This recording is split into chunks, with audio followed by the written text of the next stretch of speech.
I've mentioned to you that it's much like the hard drive of a computer in that it does what it's told, and it's programmed with your evolutionary software. Now, the Ku soul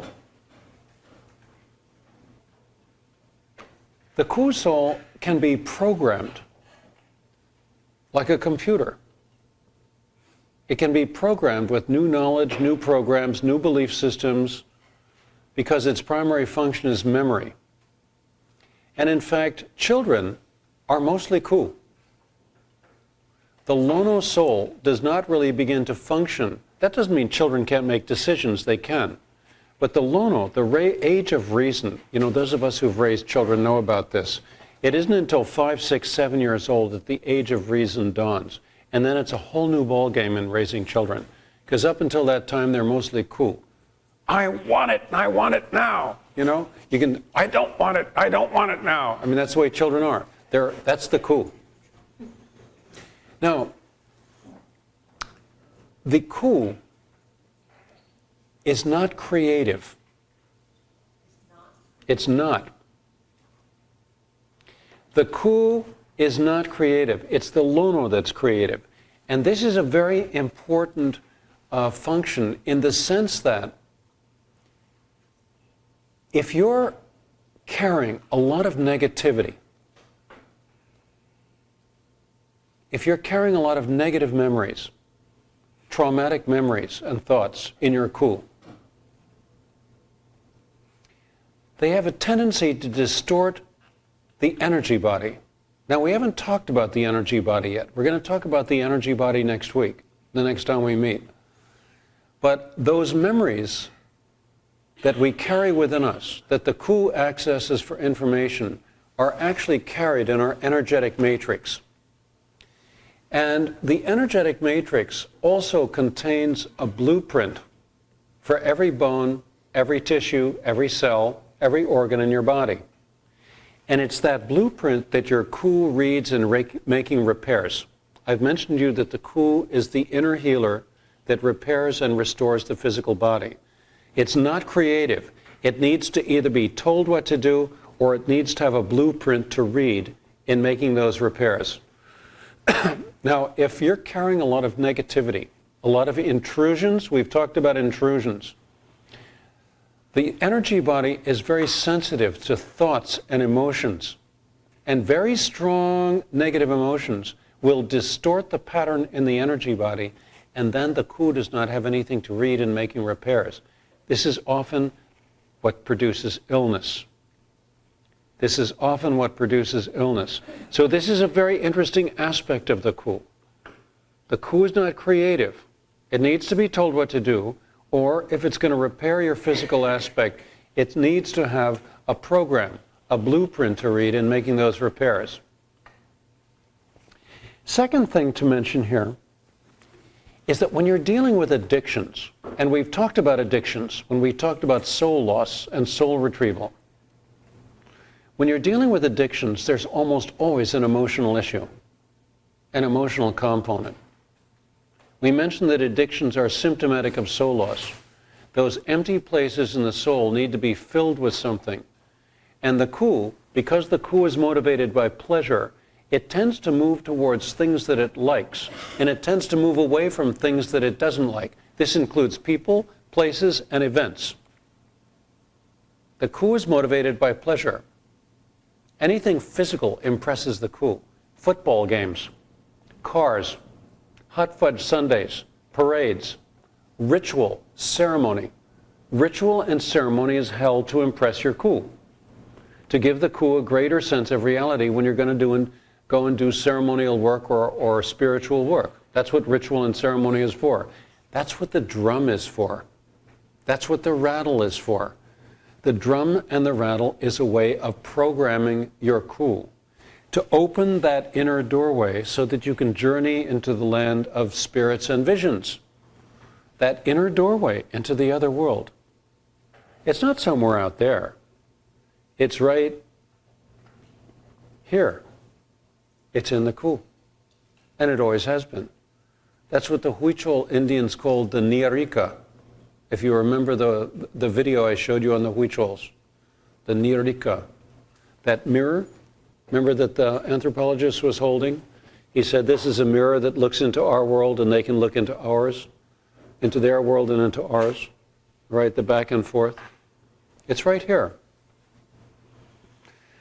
Now, in dealing with addictions, you're essentially dealing with having to reprogram your ku away from an addictive behavior, which is not good for you. And your lono is the one who decides to do that. But the ku will often resist. The ku will often resist because the ku likes cigarettes. The ku likes to smoke pot. The ku likes martinis. The ku likes Big Macs and milkshakes and hot fudge sundaes. The ku likes to eat, all right? Likes to nosh throughout the day. That makes the ku happy, eating, right? Now this is fine unless you have an addictive problem. Shopping is the same thing, trying to make yourself feel good. Now, here's the $64,000 question. How do you reprogram your ku? The ku does not like to be coerced. It does not like to be told what to do. The ku has to be persuaded. And in persuading the ku, you've got to give it something that it likes in association with the reprogramming. Now, here's another feature of the ku, which is very important with relation to this. The ku does not distinguish between reality and illusion. The ku perceives both as real. It takes everything literally. The ku does not distinguish between reality and illusion. When you go to the movies, or you're watching television, and you're watching Arnold terminate people, or you're watching Sharon Stone devouring her lovers, the ku does not perceive that as an illusion. The ku perceives it as real, because it takes everything literally. And the degree to which your ku becomes involved in the action on the big screen or the small screen is the degree to which that film is successful at the box office in Hollywood. And Hollywood knows that. Hollywood knows that. Now, the fact that the ku does not distinguish between reality and illusion means that you can create a thought form of something that your ku likes, and your ku will perceive that thought form as real. So in reprogramming your ku, one of the ways that you can have power over your subconscious is in knowing what motivates your ku, what your ku likes. But the question is, what is your ku like? Now here's a little game we play in workshops. It's kind of like treasure hunting. I've mentioned that the primary function of the ku is memory. One of the primary functions is memory. I would like each one of you here to dip into your memory banks and bring up a wonderful childhood memory. The memory of something that happened in your childhood that was just fabulous and you've never forgotten it. You got it? It should be instant. If you have to think about it, you're not doing it right. Thinking is lono. You're asking your ku for information. A childhood memory. Whatever popped into your mind, no matter how bizarre or what, jot it down on your pad, on your notebook, using a sentence or a phrase, just to capture the essence of it. This is a wonderful childhood memory, something that happened in your childhood, which you just loved. And that's the first thing that came up when I asked for it. Just jot it down.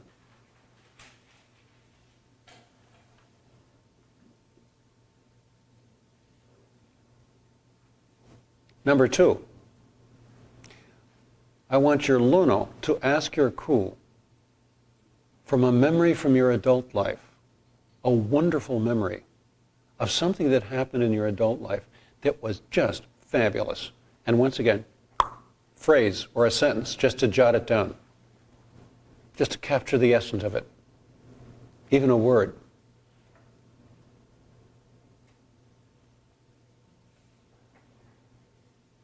should be automatic. You shouldn't have to sit there and stare and wonder about it. Whatever came up for the very first time, glimpses, little impression, that's it. Finally, number 3. Ask your ku for one of its all-time favorite memories from any time in your life. And once again, just jot it down to capture the essence of it.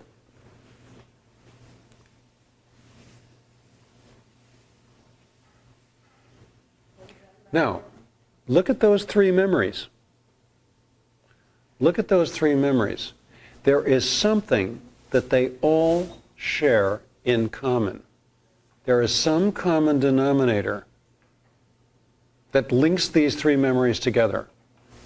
That's what motivates your ku. That's what your ku likes. Now, you've just acquired an incredibly powerful tool in working with your subconscious. Now, the reason I brought up this little game, all right, if you know what your ku likes, when your ku seems to be resisting you, or when you need to be reprogramming your ku, let's say you're trying to reprogram your ku and eliminate an addictive behavior which is not good for you. I mean, if you smoke cigarettes, they're going to kill you. They're going to kill you. They're going to give you lung cancer. And that's not a good way to die. All right? If you eat too much, you're going to end up with cardiovascular disease. That's not a good way to go either. You know, if you drink too much, you're going to end up with liver disease.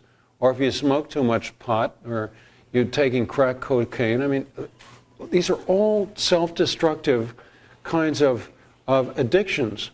But your ku likes to get high, likes the martini state of consciousness, likes to go shopping, likes hot fudge sundaes. So what are you going to do? Well, one of the things that you can do is you can use your lono to create a thought form of something that your ku really likes. And as you're reprogramming your ku, you do kind of like a guided visualization. You can do it in your garden, your sacred garden. Let me give you an example. This is just a funny example. Years ago, maybe 15 years ago, my wife and I were in a financial low place in our life where Jill was largely supporting the family. This was before I had published any books or anything. And she was working in acute care rehabilitation at Mercy San Juan Hospital. She would come home at the end of her days absolutely gray with fatigue, absolutely drained. She'd put down her keys and have to go into mother mode with her children, who had been waiting to see her all day. And then she'd have to go through mother mode, through the playtime, the dinner time, the tubby time, the story time, and then she'd finally get the kids into bed at 10 o'clock at night, and she'd have to sit down and do all the paperwork that she didn't get done at the hospital. Because that was the time the numbers guys got involved, and people's productivity went from 7 clients a day to 14 clients a day for being the same amount of money, all right, same amount of salary. She would then fall into bed exhausted at midnight or 1 o'clock in the morning, and at 5 she'd have to get up, and at 6:30 be out of the house. And when it came time to leave and go back to work, she couldn't find her keys. And I mean, we couldn't find Jill's keys. We would be doing search and destroy missions throughout the whole household, no keys. And I would say to her, look, your ku knows where the keys are, your ku put them down. Her ku wouldn't tell her. Guess why? Her ku didn't want to go back to work. Her ku wanted to stay home and mother her children. When mothers have children, that's what they're supposed to be doing. I don't want to sound old-fashioned, but that's the program. That's program A. Take care of your children.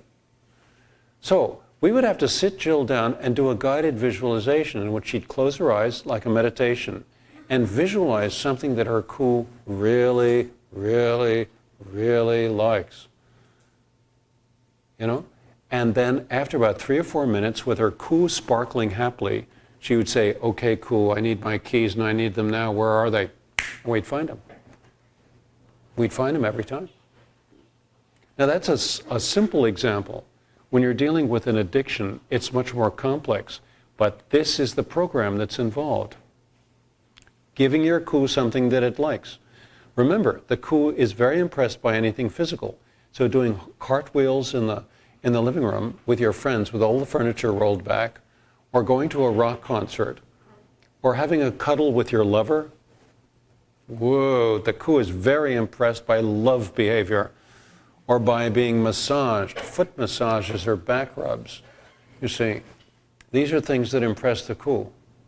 So when you know what your ku likes, what motivates your ku, you've got this incredible tool to use with your subconscious in getting it to do what you want it to do. Because a lot of the early programming in children goes into that ku, and it will stay there for a lifetime unless it's been given a new program.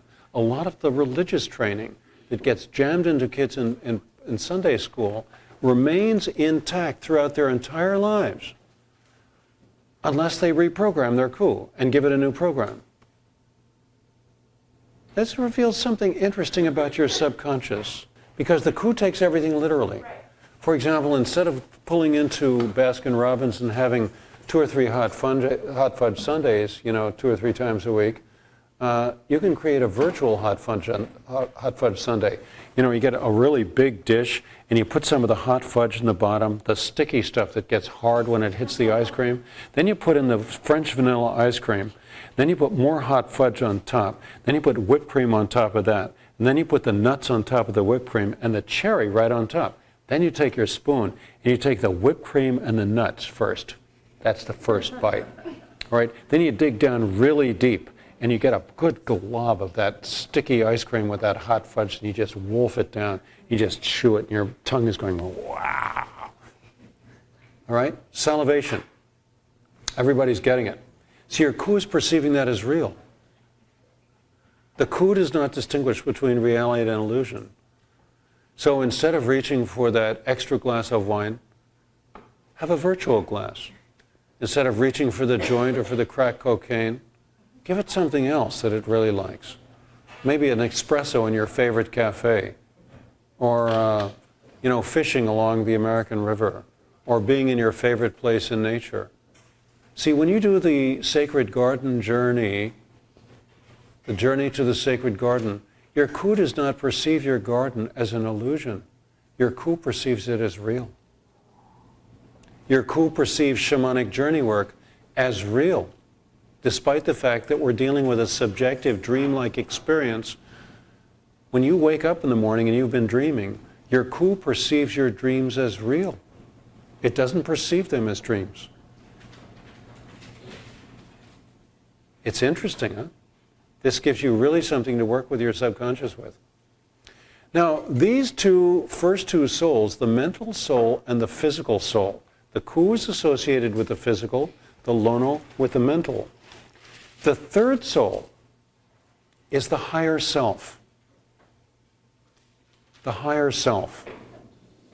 In the outer tradition, it was associated with the deity called Kane, or more fully, Kane Wahine. You see the word over there. Now, Kane is the word for man. Wahine is the word for woman. Kane Wahine is the creator god of the Hawaiians. And the fact that it has a dual-natured name, which is both masculine and feminine, means that the creator is both male and female, both masculine and feminine. The creator is dual-natured. Kane is the creative force, the creative principle in the Hawaiian pantheon. Kane is the one who brought the world of creation into being. Now, it isn't a supreme god, not at all. It's one of the supreme gods. There's more than one supreme god, right? Ku is one, Lono is one, Kanaloa, the god of the ocean, is another, Kane is the fourth, Kane Wahine. Now, in the inner tradition, Kane is associated with the aspect of the self that the Hawaiians call Makua. Makua, the utterly trustworthy, ancestral source self.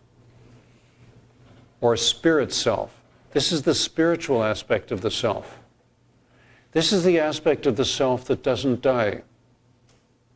This is your immortal soul, your oversoul. The oversoul that exists in the upper world, and which always exists in the upper world. It could be called your God self, your angelic self, your spirit self. This is the self who listens to your prayers, works in mysterious ways, and sends occasional messengers to earth. You, who usually get treated badly. Now here's something interesting. The oversoul is the source, the creator of who and what we are in each new lifetime. Now I'm going to go through the reincarnational cycle with you. The oversoul in the upper world, what the Hawaiians called Hale Makua, before you came into life, each one of you has one. Before you came into life, from the Hawaiian perspective, your oversoul divided itself, and it sent in a seed of light that took up residence in your current physical embodiment when you took your first breath. The breath is the vehicle of transfer. In Hawaiian, the word for the divine breath of life is ha, H-A, ha. It's the ha of aloha. Alo means face to face, and ha is the divinity, the divine breath of life. You know, in Judeo-Christianity, it is generally agreed that God breathes life into form. The word for spirit and breath is the same in Latin, spiritus. The same word for breath and spirit. The same thing is true in Hebrew. The word for the breath is ruach. The word for spirit is ruach. But you see, in the mystic tradition, it isn't some fatherly monogod sitting up in heaven who breathed life into you. It was your own personal God self who did that. Your oversoul, which divided itself. And the breath, your ha, was the vehicle of transfer. Now, when your current embodiment emerged from your mother and you took your first breath, it was actually more of an ah rather than a ha. All right? When you took your first breath, that seed of light descended and took up residence within you. When it arrived, it encountered a distinct and separate soul that was already present in your body. Your body soul, your ku. It was already there. Your ku came from your mother and your father.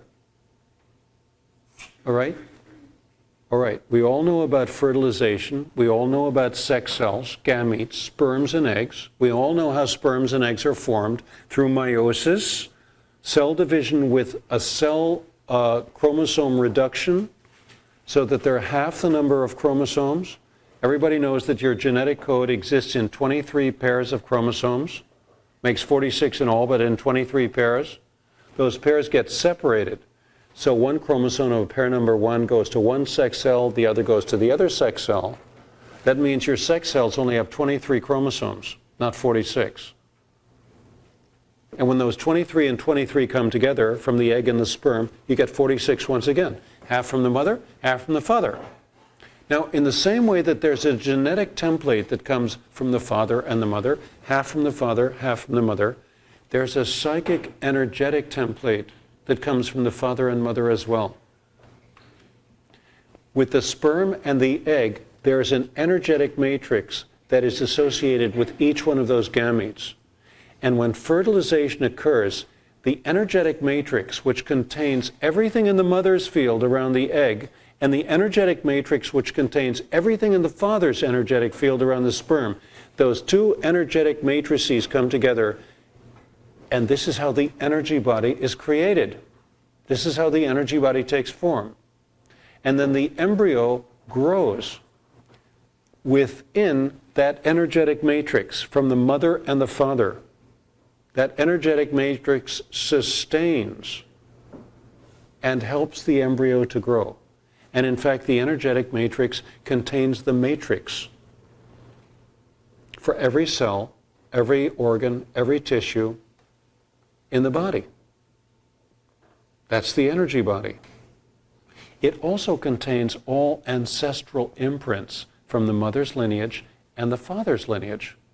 That's why when one of your relatives says, "Oh, you just did something like your Uncle Elmer," right? That's because your Uncle Elmer and you have partially the same energy, all right? Because you're related to each other both genetically and energetically. And that energetic matrix contains those ancestral imprints. So the first job of the incoming oversoul seed is to achieve a successful relationship with this ku. And the ku is derived from the mother and the father. And so in coming into relationship, the oversoul seed suddenly acquires a whole new set of in-laws or outlaws, depending on how they are, that you've never had a relationship with before. And for some incoming oversouls who are embodying, this is a hard call. This is a hard call.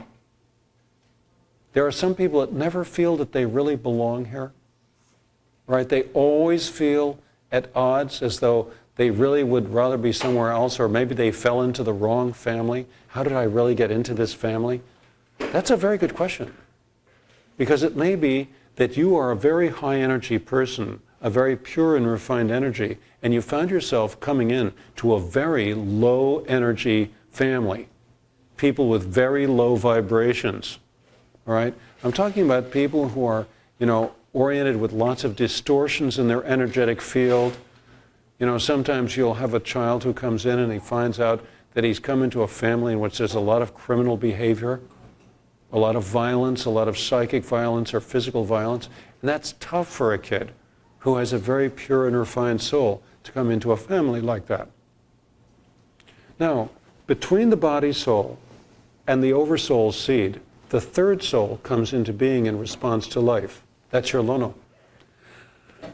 Excuse me. The lono soul, the mental soul, takes form in each lifetime in response to the life that we're leading. And as it grows in its ability to make decisions, to assign meaning to think, to analyze, to create, to make the right choices, your lono is your chooser. All right? As that third soul comes into being, the lono becomes stronger and stronger until it takes control of the activities of the ku. But those three souls, the Hale Makua, the lono, and the ku, are in relationship. And they form a cluster, a soul cluster. And those three souls, fully expressed, fully aware, fully in relationship, create the self, which we call the self. My Hankness, okay? Or his Bobness, or her Arietta-ness. That's your expression, the expression of the relationship between your three souls. At the end of life, when your physical body dies, your energy body is free of your physical body, and it carries the soul cluster within it. The soul cluster then returns to its source in heaven, in the upper world, right? And its source is the oversoul field. When you release your last breath, you release your ha. And when you release your ha, your soul cluster detaches, and it maintains its integration as a personal pattern until it is subsumed back into the oversoul field in the upper world. That is the reincarnational cycle. And the oversoul field, in turn, grows increases and becomes more in response to the gifts that you are returning with. The gifts of everything that you've done and become in the lifetime just lived. This is how the Oversoul serves as our personal creator at the beginning of life, and the repository, our personal museum. That probe is active 24 hours a day, 7 days a week. We are constantly being monitored by the unseen world of the ancestral spirits. And your Oversoul is one of those ancestors, because within the Oversoul field, all of your past lives are recorded. This is where past life recall comes from. Hypnosis can be used to activate that connection and retrieve that information. Deep hypnosis, shamanic journey work is another way to do that. But because the Oversoul is in constant connection with you throughout your life, first of all, privacy is truly an illusion. Think about that one.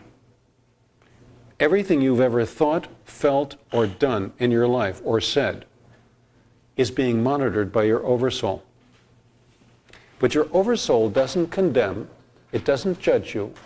Your Oversoul loves you unconditionally in this dynamic. But because you're in constant relationship with it, it can serve you in an interesting way. Your Oversoul is the source of what we call intuition. Those intuitive hits, those thoughts that pop into your mind at odd moments in response to your need to know, those hunches, those slips of the tongue, those visions, those dreams that come with special meaning to you. The Oversoul is the source of those. That intuitive knowledge or information that comes to you is coming through from your Oversoul. This reveals that your Oversoul serves you as your spirit teacher. Now, the Oversoul is not your guide. The guide is another being entirely.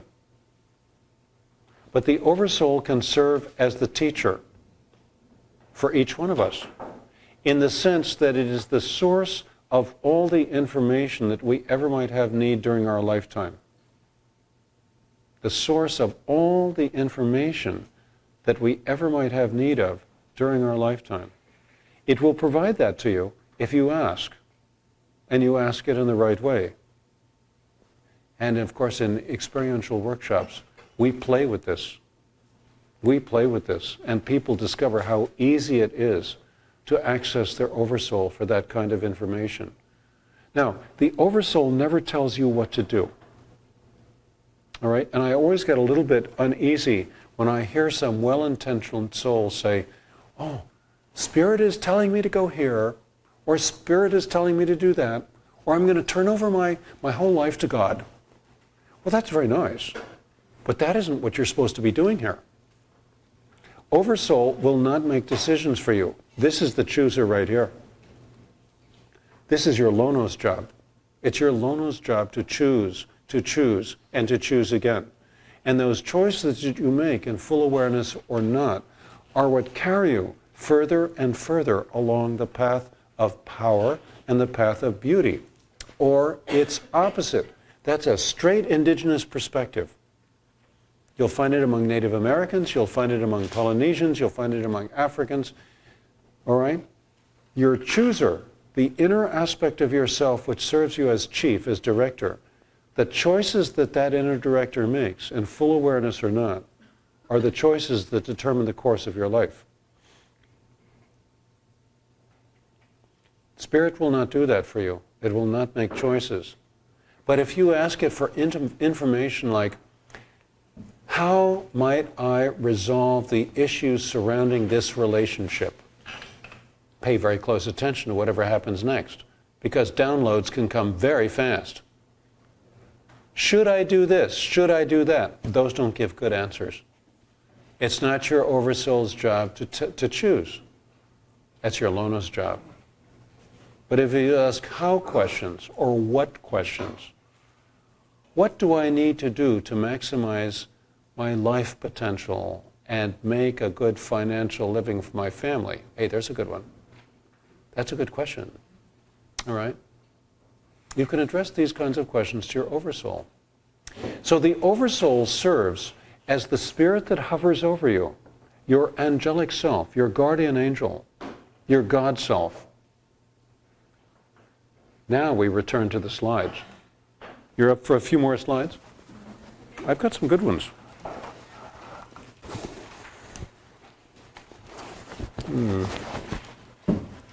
There's your mental soul, your conscious soul, your ku soul, which you see also is involved with your personality. And there's the Makua, the guardian. And you'll notice that there's the probe. There's the probe through which your oversoul is connected with you throughout your entire life, 24 hours a day, 7 days a week. This is why I say there is no such thing as privacy. Now, interestingly, I've mentioned that in the outer tradition, the oversoul is associated with kane. The Hawaiians never made a carved image of the Creator, kane wahine.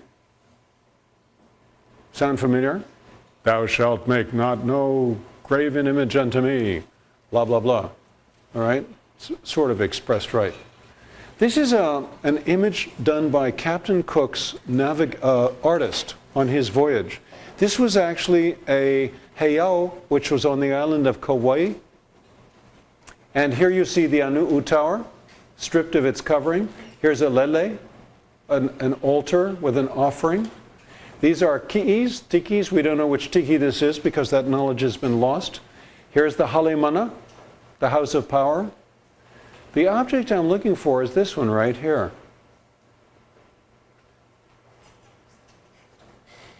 That's the symbol for kane. Kane is symbolized by a standing stone. As you travel around the islands in Hawaii, you will often come to places where you'll find something like this. What we've got is a cluster of lava boulders here, and right in the center is a single upright uncarved stone. That's a symbol for kane. That's also the symbol for your oversoul, for your God self. Here's a really big one on the island of Molokai. This stone has a name. The locals call it the phallic rock. For obvious reasons. It's leaning a little bit today. You'll notice that the original cortex of the stone is preserved here and here. All this has been done recently to make this stone look like a penis. At one time, it was just a single cylindrical stone, standing stone, that was standing upright. Here's a small one, a kane stone, a shrine to kane, the creator. In the outer world, the creative principle. In the inner world, the oversoul creator of the self. And a fisherman has left a little offering. These are two very famous healing stones in the town of Wahiawa on Oahu. Wahiawa is right in the middle of the island. This was a photograph from the newspaper in the 1930s. People came from all over the world to visit these stones. These stones are healing stones. They're stones of great power. Now, in 1999, I believe it was, we were traveling around the island with Makua. Makua was taking us to all of these heiaus and telling us the stories of them. And I asked him if we could see the stones in Wahiawa, and he said, sure. So here we are, walking across the street. There's the chief. There's Jill in front of him. That's the Methodist Church. Looks very prosperous.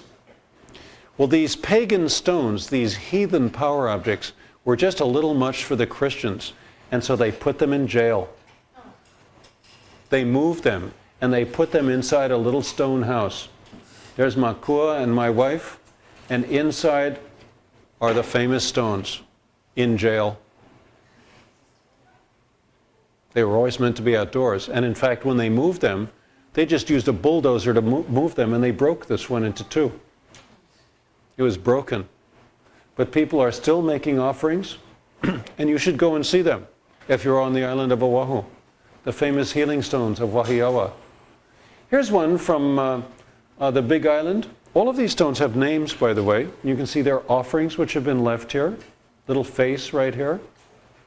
One of my favorites down at the beach of Hokena in South Kona. This is a fish god. This is a fish god, a ku'ula. Now you know what this standing stone symbolizes. And here's that big one from the place of refuge. This was originally a symbol for the Creator. See, they did have a knowledge of the Creator because they had a state-level stratified society like ours. Here's a stone in New Zealand, which is called Kupe's Monument. Kupe is the first Maori navigator who brought the Maori to New Zealand 800 years ago. Of course, he's been dead for 800 years. So this is Kupe's stone. This is a symbol for the fact that Kupe is in spirit.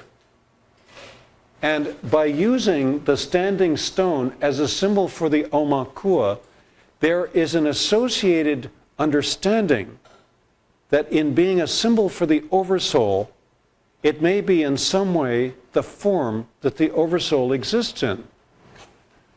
This is our version of it. Gravestones are essentially monoliths. They're standing stones. These are symbols for the fact that the individual whose mortal remains lies here is in spirit. Now, this may have direct relevance for the megaliths. These are the famous Kīlauea stones of Kīlauea on the island of Kīlauea off the coast of Scotland. They were put up about 6,000 years ago. The most famous, of course, are the stones at Stonehenge. And as we all know, they're involved with seasonality and timekeeping. But could it be that they actually represent something else as well? Stonehenge has always had a very spiritual feeling to it. This is a engraving by Turner that was done in 1836. And all these sheep look like they've either been struck by lightning or they're journeying. Listen, there are 900 stone circles in the British Islands alone. 900. We have no direct cultural connection with the people that put up these stones. These stones had nothing to do with the Druids, or the Celtic people, or the Anglo-Saxon people. They were put up by the Bronze Age farmers who were in Britain and Ireland and France, etc., long before the Iron Age people arrived. Look at this one from northern France.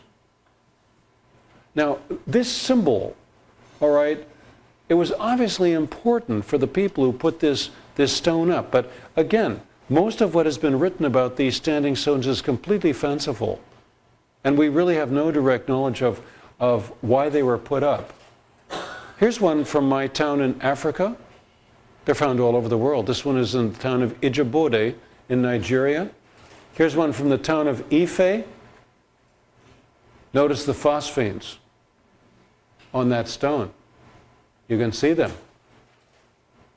Here is a henge in the middle of the Sahara Desert. These stones were put up 6,000 years ago. All right, you can see they were trimmed on the top because there used to be capstones like Stonehenge.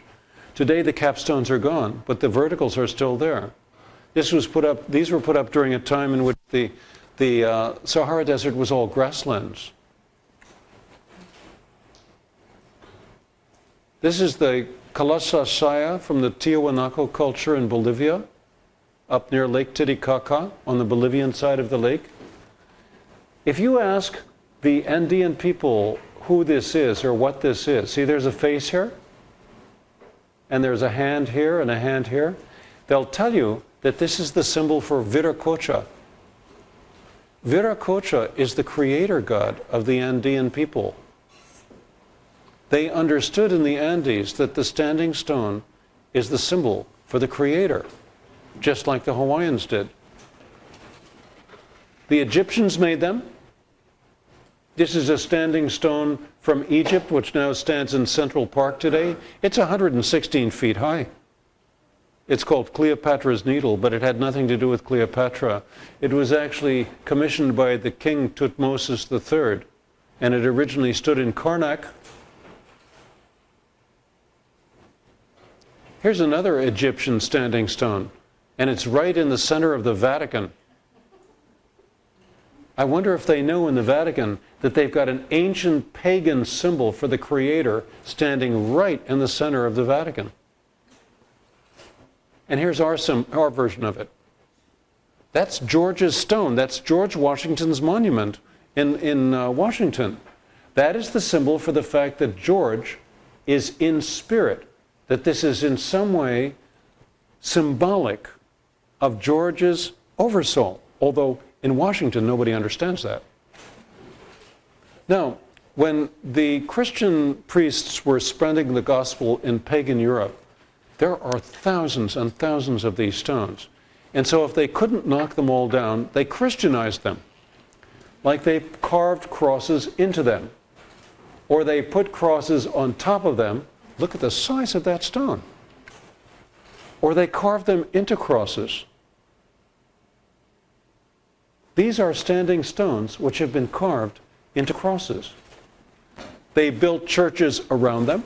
Remember we talked about the fact that the early Christians built their places of worship on top of pagan places of power. This one, I believe, is in Wessex in central England. That is a standing stone. It's in back of the church, of course, as is this one. This is in Le Mans in France where they have the car races. This is one of my favorites. This one's from England, and the church is built completely around this standing stone. I always wonder what Sigmund Freud would have thought of this. And of course, look at this one in Scotland. Now you will notice, as I pointed out to you once before, I've showed you this slide once before, that there is a distinct resemblance between this symbol here and that symbol there. I believe that the steeple on the Christian church is a direct steal of this pagan symbol, the earliest symbol for the Creator. Now the question is, why would pagan people have this understanding that this symbol, the upright standing stone, symbolizes the creative principle of the self? Well, here's part of the answer. This is a painting from Alex Gray's book, Sacred Mirrors. Many of you have seen this book. It's a book of fantastic visionary paintings. Here we have a painting. It's an oil painting, all right, in which we've got the physical body, and we're seeing it in a kind of X-ray form, the way shamans would see it, looking into the body. We can not only see the body, we can see all the arteries and the veins and the nerves, and we can also see the energetic aspect of the body. We can see the meridians, which are used in acupuncture. We can see the chakras, the main energy centers that run up the center of the body. Chakra 1, 2, 3, 4, 5, 6, 7. Then you've got 8, 9, 10, 11. And you've got chakras in all of your joints as well, right in the soles of the feet. This is Alex Gray's painting of both the physical and energetic aspect of the self. And here is the denser part of the energy body. I've mentioned the energy body to you tonight. And you can see the real dense part of the etheric field or energetic field right around the outside of the body. And this stuff in the background here, remember this. We're going to talk about this, but not tonight. Now the next slide I'm going to show you is Alex Gray's follow-up, in which he's just painting the energetic aspect of the self. The physical body is now gone, and we're looking at the energetic field. You can still see the chakras. Notice there's a vertical nature to them, running straight up and down. And finally, the last slide I'll show you from him is his painting of the Hale Makua, the oversoul, the spiritual aspect of the self.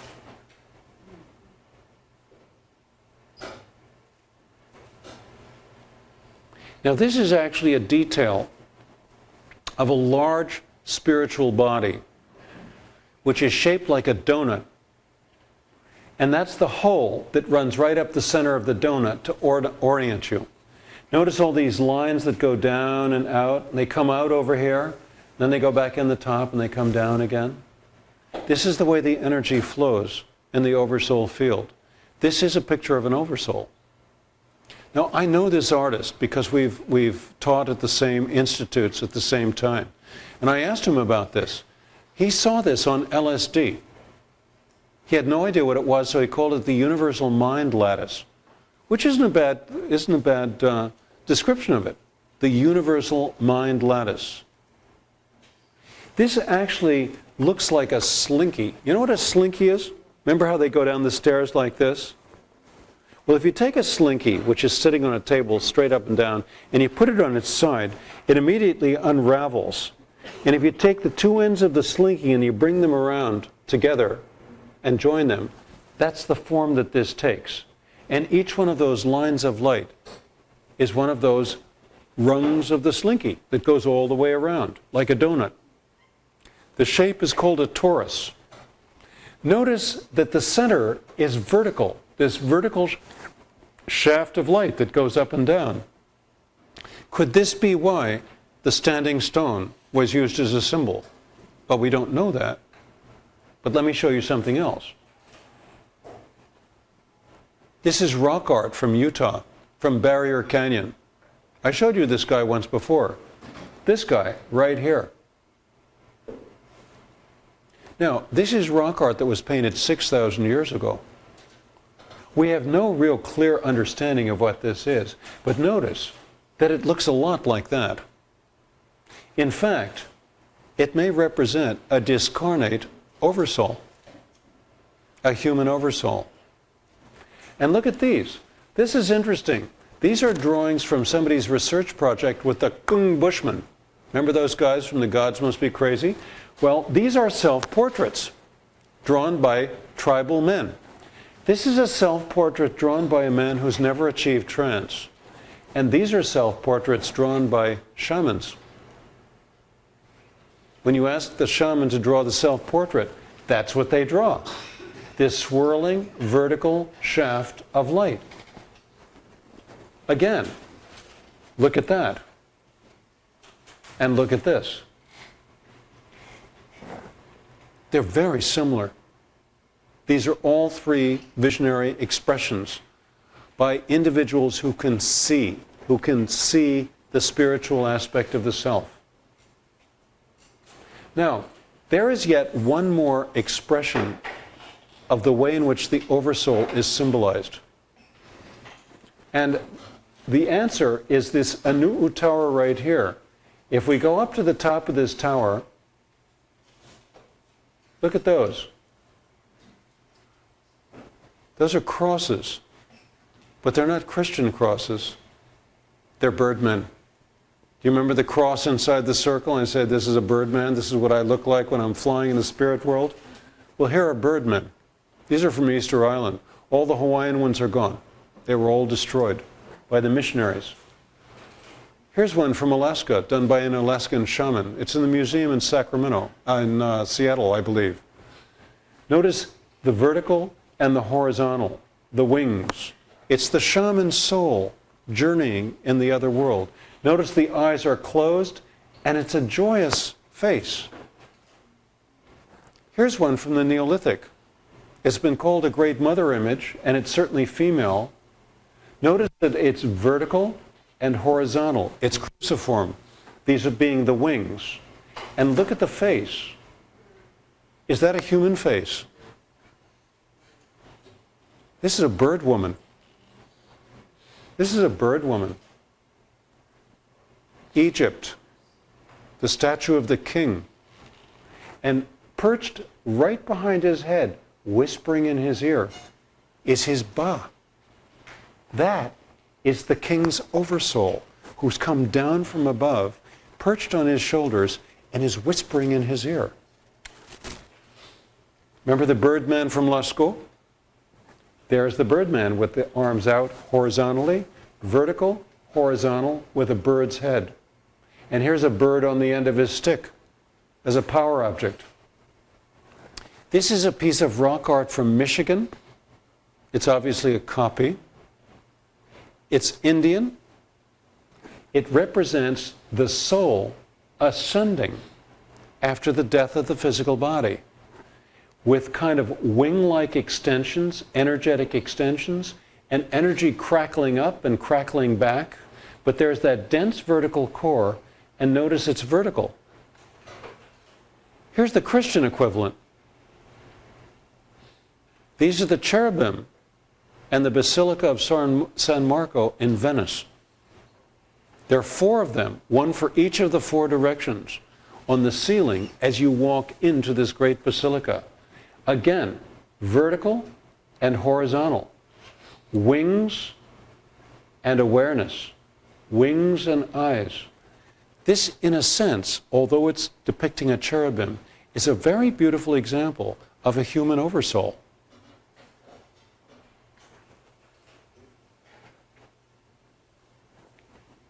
The vertical, the horizontal of the cross, and above the cross, the dove, descending from heaven, bringing the word of God. Not some fatherly monogod, but the own personal God self. All right? Vertical and horizontal, the same symbol. And look on each side. Pagan animals. You know where this is? It's a mosaic in the floor of the Vatican.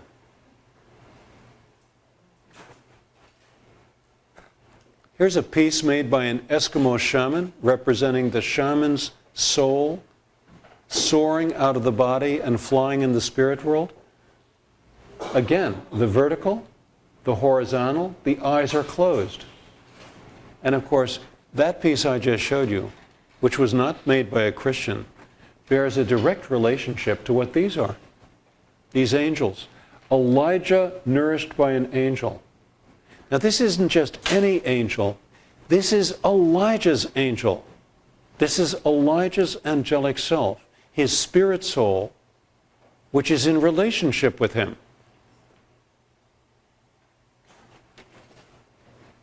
Here's a beautiful example of it from our culture. This is a collage which was done by a very close friend of mine. Her name is Mary Wright, and she's married to Eric Lloyd Wright, who's Frank Lloyd Wright's grandson.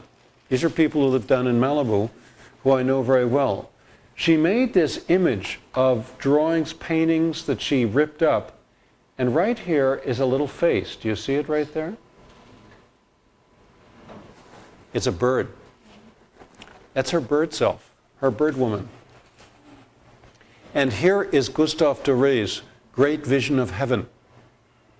Gustave Doré was a 19th century French illustrator who illustrated the Bible, who interested Milton's Paradise Lost, and so forth and so on.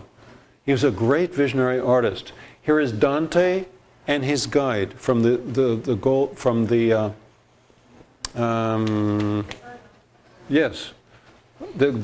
come on. No. God, I'm having a senior moment, and I'm being recorded. Okay, Dante, when he goes to the lower world, he goes to the upper world, he goes to the middle world. What was the book called? It's a Divine Comedy. The Divine Comedy. Now, here is this vision of heaven. Each one of these angelic beings is a human oversoul. Heaven is composed of human oversouls. This is the collective oversoul field. This is what the Hawaiians called Kīlauea Makua. This phrase right here, Kīlauea Makua, the human spirit. This is the great gathering of human oversouls in heaven. That's where your oversoul is all the time. All right? And here they are looking directly into heaven and seeing this great swirling company of human oversouls. So here is our soul cluster once again. The oversoul, the mental soul, and the physical soul. And when these three souls are fully expressed, fully aware, in relationship with each other, fully loving, this is the state that the Hawaiians called Kanaloa. This is the only living statue of Kanaloa that survived. I say living because each one of these statues embodies certain forces. Kanaloa in the outer tradition is the god of the ocean, like Neptune or Poseidon. He's the god of the deep sea. In the inner tradition, this symbol, Kanaloa, symbolizes the unity of the three souls. It's like an image of the Buddha, all right? An enlightenment image. Because when the three souls are in alignment, fully awake, fully aware, fully expressed, that is the state of enlightenment. And this is the Hawaiian image of enlightenment. Notice that the eyes are open. The eyes are open. They are fully expressed, fully aware. And you will see the image of Lono going up, the streamers coming down and back like Ku. It's a combination of Lono and Ku. And then the entire image itself looks like Kane, a vertical standing stone. Now I wanted to just show you a couple more pictures of the chief. This was the first day that Makua and I had our meeting at the volcano. He looked very formal when he took this picture. Jill took this picture of the two of us. And then Jill made him laugh. Okay, wherever Jill goes, she follows with laughter. Huh? This man really looks the part of being the kahuna nui. You know, he was really a very, very magnificent man. This is the place where he took us. The very first day we had our meeting. Right here is the edge of the crater, all right? It's right there, right in front of us. That land drops off right there and goes straight down, almost 500 feet, into this extraordinary crater, which is 10 miles across. That's the edge of the crater way out there, almost 10 miles away. It goes all the way out here and all the way around and back again. This stone is all that remains of a heiau that once stood at this place. A heiau which was called Uwe Kahuna, Tears of the Kahuna. This is where the kahunas went to cry for visions. And this great huge pit down here, it's almost a half a mile across and about 200 or 300 feet deep. That's where Pele lives, the volcano goddess. Now here we are right at the edge of that pit. There is the other edge of it over there, and you can see we're looking down inside it. I've been here when this entire thing is molten, like a lake of molten lava. In fact, it's molten only 20 feet down underneath this stone right here. You can see that Hawaiians are starting to leave offerings for Pele once again. Now listen, this next shot that I'm going to show you, if you were to turn from looking here and look this way, it's a photograph of the kahuna named Nelita Anderson. Those of you who read my second book, Medicine Maker, there's a chapter about her, about my crossing trails with her. This is a photograph of Nelita Anderson, and she's making offerings to Pele with 2 Lono priests. What is this? That's Nelita. These are the 2 Lono priests. This is a slide that was right in the middle of the roll. That's not a light streak. This was the only slide that showed this. When we showed this to Nelita, she said, that's her. Every once in a while, you take a photograph that captures a spiritual being. That is a photograph of the goddess who lives in this volcano. Now, usually this goddess is depicted something like this. This is a painting in the volcano house, the hotel right on the rim. It's a very nice painting, and it's not being well taken care of. It needs to be restored. But here you see, here's the fire pit right there with this great vertical shaft of energy coming out with a human face and human breasts. That's usually the way people think of Pele. Now, the next shot that I'm going to show you is a photograph that was taken by one of my daughters when she was 12 years old.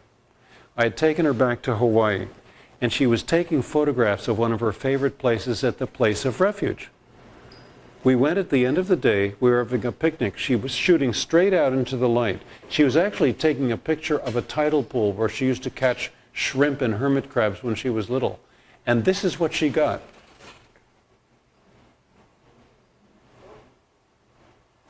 The sun is out there. There's the tidal pool right there. And what is this? She took this with one of these little cameras that you get at Long's drugstore. and you turn the whole camera in.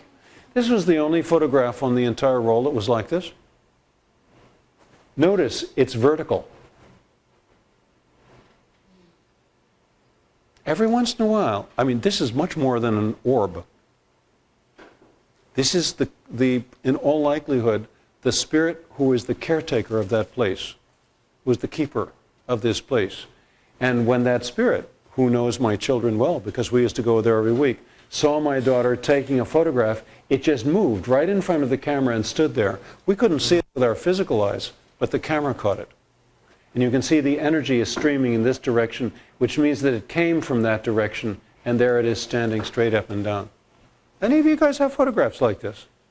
I've got a small but growing collection of photographs of spirits. This is one. Now in Hawaii today, there are many people who are beginning to pay attention to the old religion once again, among the Hawaiians. This is a place called Pu'u'omahuka on the island of Oahu. This is a healing heiau. And in fact, here is a lele.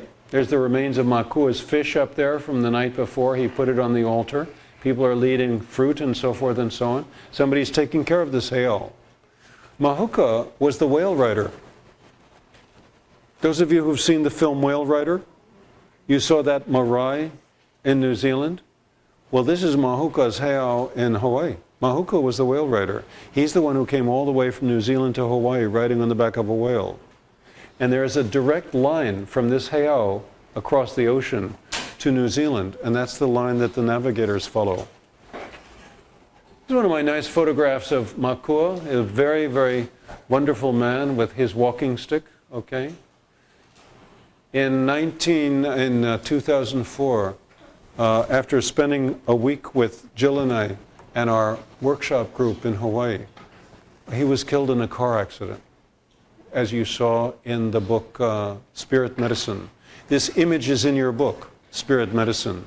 It was an image done of him in 1991 by the artist Kathy Long. This stick right here is that stick right there. This is the stick that he gave me. He gave it to me 8 months before his passing. And so, you know, when somebody of this exalted nature crosses over, it leaves a kind of tear in the fabric of the universe. And nobody's, you know, quite gotten over it yet. He's only been gone for a couple of years now.